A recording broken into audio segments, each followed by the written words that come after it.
قرآن و حدیث کے ذریعے سے یہاں دین سکھایا جاتا ہے۔ قرآن و حدیث کے ذریعے سے یہاں دین سکھایا جاتا ہے، اور دینی مسائل مجھے منتظمہ نے دو چیز کا حکم دیا ہے۔ ترغیب و عمل کی دیتے۔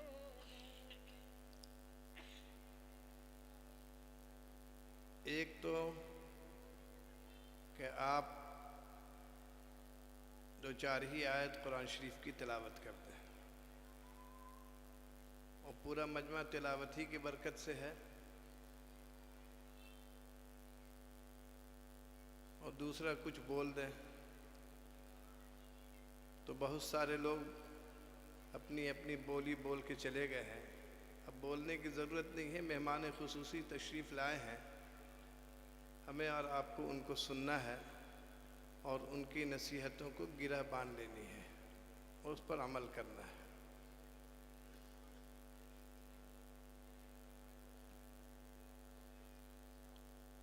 اور ساری چیزوں کا مدار نیت پہ ہوا کرتا ہے۔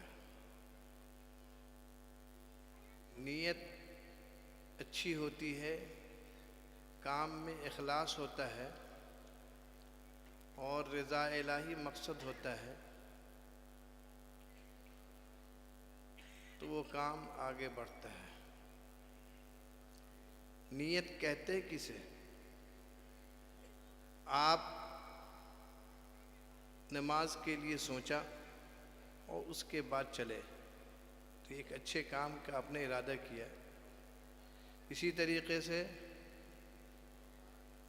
آپ نے ایک پروگرام بنایا کہ میں کسی گھر پہ ڈاکے ڈالوں گا، یہ بھی ایک نیت ہے۔ یعنی جو آپ دل میں ارادہ کرتے ہیں، سوچتے ہیں، اسی کو نیت کرتے ہیں۔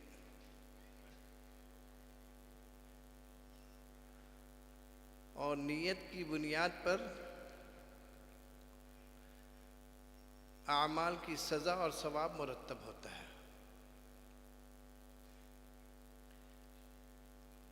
آپ کی نیت اچھی ہے، سڑک پہ آپ نے کنواں کھودا کہ لوگ اس سے پانی پئیں گے، مسافروں کی سہولت ہوگی، آپ نے اس نیت سے کنواں کھودا ہے، لیکن کوئی اس کنواں میں گر جاتا ہے تو نیت کی وجہ سے آپ گناہگار نہیں ہوں گے، نیت کی وجہ سے گناہگار نہیں ہوں گے۔ آپ نے مسجد کے دروازے پہ ایک کھونٹا لگا دیا، نیت یہ تھی کہ آنے جانے والے نمازی کو ٹھوکر لگے، اتفاق سے بیل پر سوار یا گدھے پہ سوار، گھوڑے پہ سوار آ کر کے اپنے گھوڑے کو کھونٹے سے باندھ دیا، تو جس نے کھونٹا گاڑا تھا نیت اس کی یہ تھی تکلیف پہنچانا، گرچہ اس سے دوسروں کو فائدہ پہنچ گیا ہے لیکن اس فائدے کا ثواب اسے نہیں ملے گا۔ انما الاعمال بالنیات، اعمال کا دار و مدار نیت پر ہے، نیت اس کی غلط تھی، سزا اسی کی ہوگی، اسے جو ہے اس کے اعمال نامے میں عذاب اور سزا ہی لکھی جائے گی۔ دو آدمی آپس میں جھگڑ رہے ہیں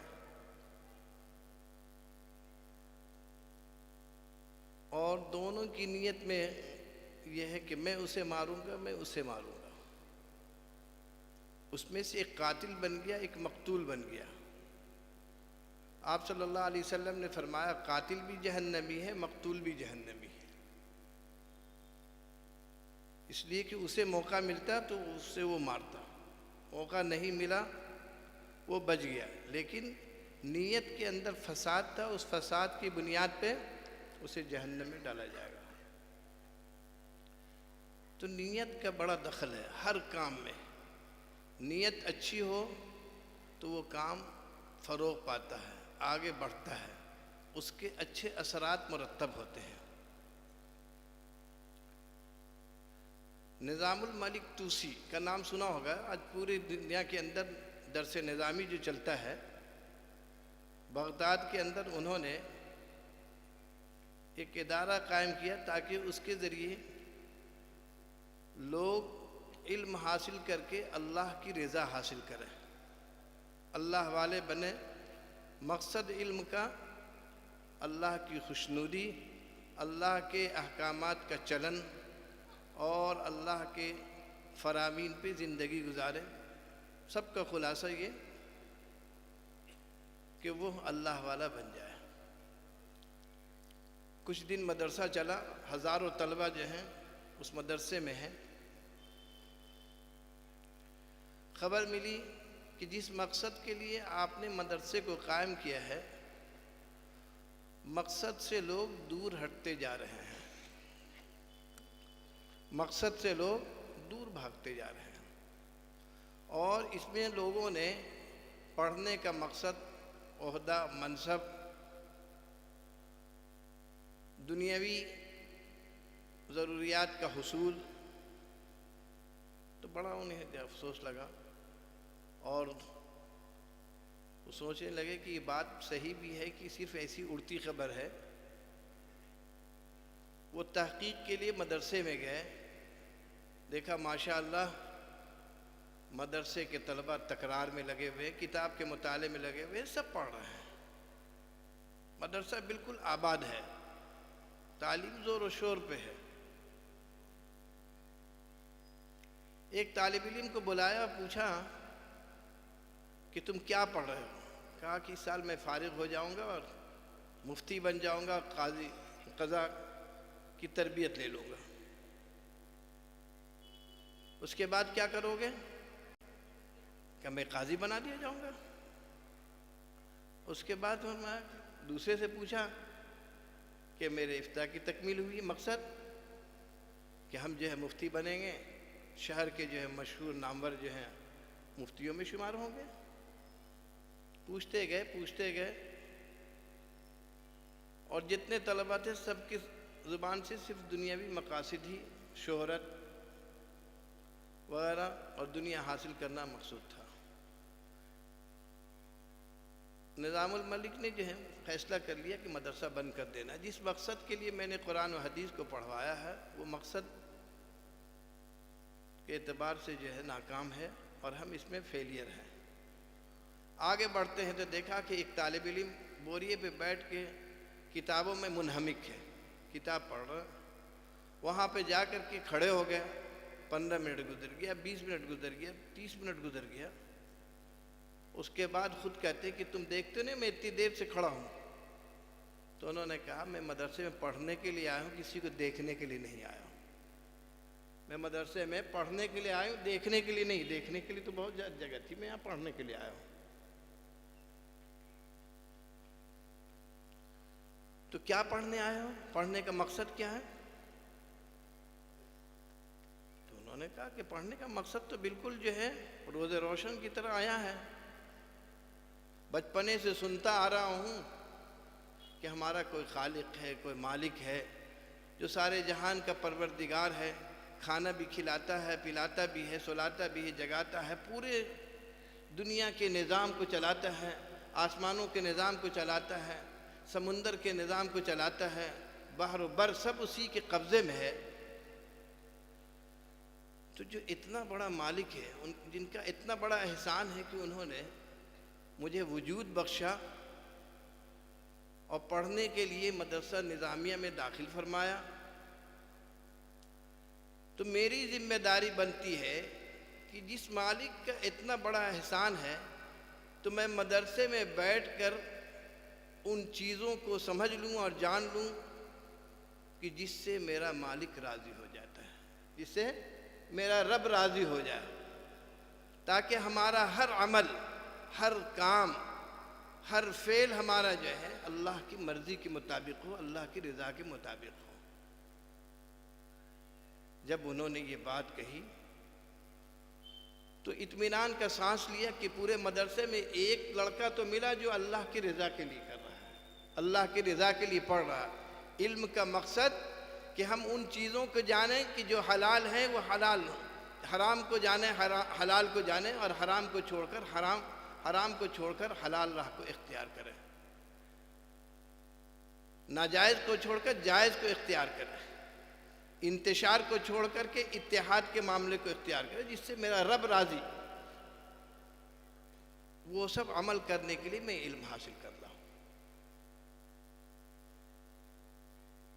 تو نیت نظام الدین ملک کی یہ تھی کہ اللہ راضی ہو جائے۔ تو نیت کے اثرات، چاہے ایک فرد پہ بھیڑ ضرور لگتی ہے، لیکن اس میں کوئی نہ کوئی جو ہے نیت کے مطابق اترتا ہے، اور نیت کی بنیاد پر اللہ تبارک و تعالیٰ پھلوں میں، غذاؤں میں اچھی نیت ہوتی ہے تو اس میں برکت بھی دیتا ہے، مٹھاس بھی دیتے ہیں۔ نیت گڑبڑ ہوتی ہے، اللہ تعالیٰ اس کی برکت کو بھی چھین لیتے ہیں، مٹھاس کو بھی چھین لیتے ہیں، اس کی لذت کو بھی چھین لیتے ہیں۔ نوشیروان عادل کا نام سنا ہوگا آپ نے، وقت کے بڑے بادشاہ گزرے ہیں، بہت بڑے بادشاہ۔ ایک دن تفریح طبع کے لیے، سیر و تفریح اور شکار کے لیے نکل گئے، اور نکلے، شکار کرتے کرتے آگے بڑھتے گئے، پتہ چلا کہ پیچھے سارے قافلے کے لوگ غائب ہو گئے، وہ جنگل میں پھنس گئے۔ اب وہ آرام کے لیے، بھوک پیاس لگی کھانے پینے کے لیے جگہ تلاش کر رہے، دیکھا کہ ایک باغ ہے، بڑا خوبصورت ہے، چلیں اس باغ میں داخل ہو جائیں۔ دیکھا باغ کا مالی بیٹھا ہے، پوچھا بھائی کچھ پینے کھانے کی چیز ہے یہاں؟ کہا کہ تشریف لائیے، آپ میرے مہمان ہیں، آپ کا استقبال ہے، ویلکم ہے، آئیے، کیا کھائیں گے، کیا پئیں گے؟ پانی پئیں گے، جوس پئیں گے؟ کہا کس چیز کے جوس پلاؤ گے؟ کہا کہ جس چیز کا کہیں۔ تو تمہارے باغ میں سب سے بہتر پھل کون سا؟ کہا کہ انار ہے، انار کا جوس بہت بہترین ہوتا ہے، اس سے طاقت بھی ہوتی ہے، خون بھی بنتا ہے، اور فرحت بھی ہوتی ہے، وَنَخْلٌ وَرُمَّانٌ، اور جنت کا پھل بھی ہے وہ۔ تو آنے کے بعد ایک انار توڑ کے لایا، اور توڑا تو بادشاہ دیکھ رہا ہے، لیکن کوئی لباس اور کوئی جو تاج نہیں تھا جس کی وجہ سے جو ہے پہچان سکے کہ بھئی یہ کیا ہے۔ خیر انہوں نے ایک انار جو پھاڑا تو اتنا خوبصورت دانہ کہ نظریں جو ہیں کھینچنے لگی، اور اس کے بعد جب اس کو گار کے دیا، ڈھیر سا، ایک انار میں ایک گلاس سے بھی زیادہ رس نکل گیا، پیش کیا گیا، بہت لذیذ، بہت مٹھاس، اور دل کو جو ہے فرحت بخشنے والی۔ پینے کے بعد اس کے ذہن میں یہ آیا کہ یہ ہمارے ملک میں، ہمارے علاقے میں یہ باغ ہمارے اس میں ہے، تو کیوں نہ ہو کہ ہم اس باغ کو جو ہے لے لیں اور اس کو الگ کر دیں۔ بادشاہ وقت ہے، جس جگہ کو چاہیں جب چاہیں اس کو قبضہ کر سکتے ہیں۔ اس کے بعد کہا کہ بھائی میں چل رہا ہوں، ایک آدھ گلاس پھر پلا دو۔ پھر لایا گیا، وہی ہاتھ ہے، وہی درخت ہے، وہی ٹہنی ہے، اسی جگہ کا پھل ہے، نچوڑا گیا تو رس تھوڑا نکلا۔ اس کے بعد لایا گیا، وہ مزہ بھی نہیں، تھوڑی سی ترشی بھی تھی، لذت بھی کم ہو گئی، مٹھاس بھی کم، ساری چیزیں ایک ہونے کے باوجود۔ تو مالی سے پوچھا کہ ایسا کیوں، کہیں تم دوسری جگہ سے لائے ہو، بدل کے لائے ہو؟ کہا کہ نہیں، بس اسی درخت سے، اسی جگہ سے ہے۔ تو ایسا کیوں ہوا؟ تو انہوں نے کہا کہ ہو سکتا ہے کہ بادشاہ کی نیت خراب ہو گئی ہو، ظلم کا ارادہ کیا ہو، جس کی وجہ سے اس کا مزہ بدل گیا۔ وہ اسے معلوم نہیں کہ یہ بادشاہ ہے، لیکن انہوں نے کہا کہ بادشاہ کی نیت بدل گئی ہو، ملک کے مالک کی نیت بدلنے سے اللہ تعالیٰ حکم کو بدل دیتے ہیں، ساری چیزوں کو بدل دیتے ہیں۔ اس نے دل میں توبہ کی، کہا کہ میں ظلم کر رہا تھا، ظلم کا نتیجہ یہ ہوا کہ اللہ نے اس کے رس کو بھی کم کر دیا، مزہ بھی ختم کر دیا، ساری چیزیں کرکرا ہو گئیں۔ اس کے بعد فوراً توبہ کیا اور کہا کہ میں اپنے ارادے سے رجوع کرتا ہوں، اللہ کے سامنے تائب ہوئے۔ تو اس کا نتیجہ یہ ہوا کہ پھر کہا کہ اب جا رہے ہیں، آخری گلاس پلا دو۔ تو آخری گلاس جو پلایا گیا تو وہ پہلے سے بھی زیادہ لذیذ. کہا کہ اب کہاں سے لائے؟ کہا اسی درخت سے. ہاتھ بھی وہی ہے، گلاس بھی وہی ہے، ساقی بھی وہی ہے، پھل بھی وہی ہے. تو پوچھا مالی سے ایسا کیوں؟ کہا کہ بادشاہ کی نیت جو ہے ظلم سے عدل کی طرف چلا گیا، جس کی وجہ سے اللہ تعالیٰ نے اس کی لذت کو بڑھا دیا. یہ ہے نیت. تو نیت ہر کام کے اندر جو ہے خالص ہونی چاہیے، اللہ کے لیے ہونی چاہیے. یہ ادارہ ہمارا چل رہا ہے. مولانا تبارک حسین صاحب اتنی محنت سے ان بچوں کو تیار کیا، سامنے پیش کیا. یقیناً جو ہے نیت کے اندر اخلاص ہوگا، اور لوگ جو شامل ہوئے ہیں ان کی نیت میں بھی اخلاص ہوگا کہ چند دنوں میں بھی، زیادہ دن نہیں ہوئے، 1 سال 1.5 سال ہوا اس مکتب کو چالو کیے ہوئے.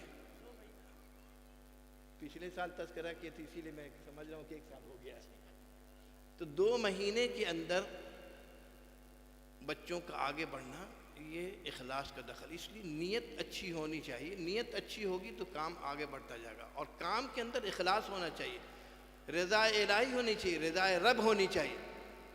جب جو ہے رضا رب، رضا الہی ہم سے الگ ہوا ہے، تب ہم پریشانی میں مبتلا ہوئے. یہ مختصر سی باتیں ہیں. اصل تو بیان حضرت مولانا میزان الرحمان صاحب کا ہوگا. قرآن کی مجلس تھی، قرآن پڑھنے کی بات ہے. تو ہمارے سب جو ہیں ہمارے مخلص ہیں، مشفق ہیں، عزیز ہیں. تو ان لوگ کی خواہش ہوتی کہ قرآن پاک تو سب روایت حفظ میں پڑھتا ہے، تھوڑے سے جو ہیں ایک آیت سبا میں پڑھ دیں تاکہ لوگ سمجھیں کہ قرآن شریف صرف ایک ہی روایت میں نہیں پڑھی جاتی ہے، اور طریقے سے پڑھی جاتی ہے. تو آپ لوگ دعا فرما دیں. 1 آیت پڑھ دوں گا اور پھر 2-4 آیتیں روایت حفظ میں پڑھ دوں گا. اجازت ہے صدر صاحب؟ صدر صاحب کی اجازت. اعوذ باللہ من الشیطان الرجیم.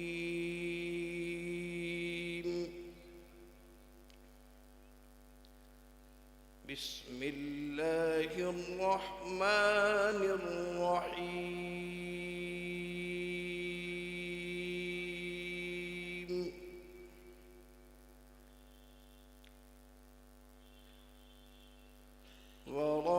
وراودته التي هو في بيتها عن نفسه وغلقت الأبواب وغلقت الأبواب.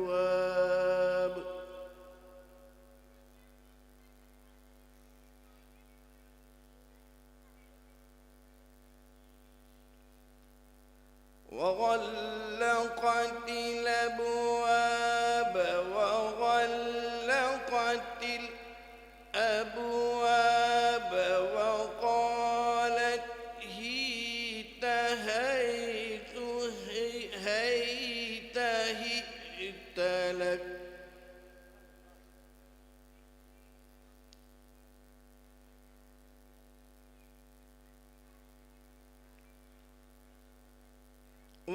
وراودته التي هو في بيتها عن نفسه وغلقت الأبواب وغلقت الأبواب وغلقت الأبواب وقالت هيت هيت هيت هيت لك.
الله ما شاء الله.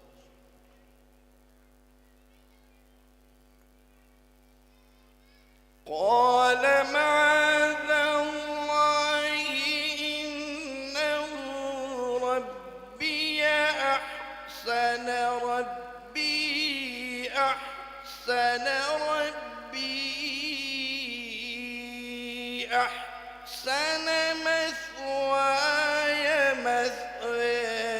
مثواي إنه لا يفلح الظالمون.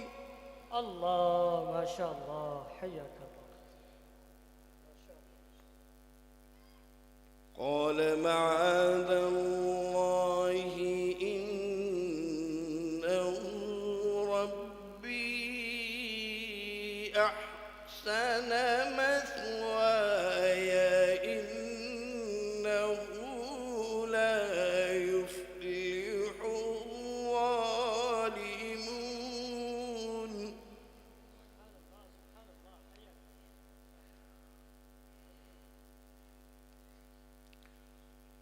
بسم الله الرحمن الرحيم.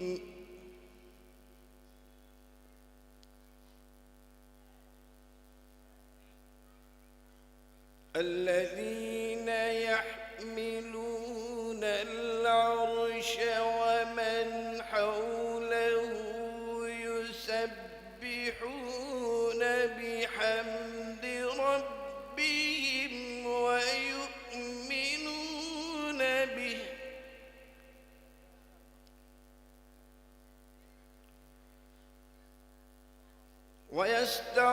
ويستغفرون للذين آمنوا ربنا وسعت كل شيء رحمة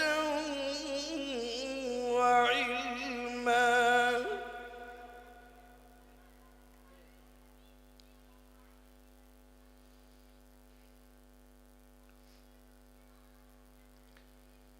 الذين يحملون العرش ومن حوله يسبحون بحمد ربهم ويؤمنون به ويستغفرون للذين آمنوا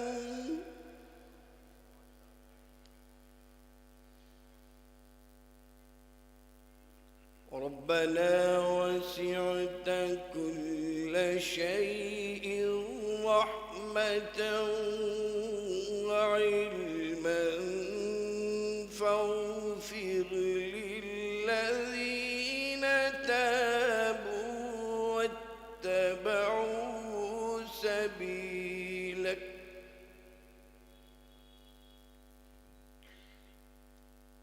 واتبعوا سبيلك وقهم عذاب الجحيم.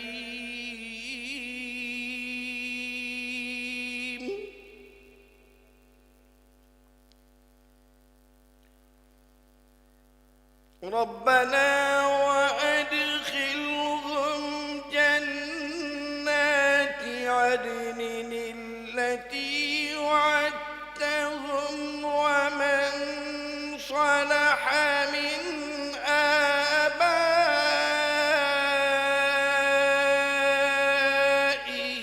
وأزواجهم وذرياتهم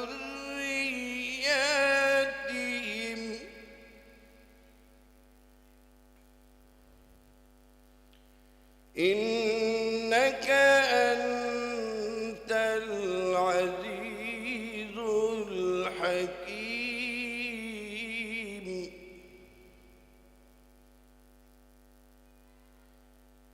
وقهم السيئات ومن تق السيئات يومئذ فقد رحمته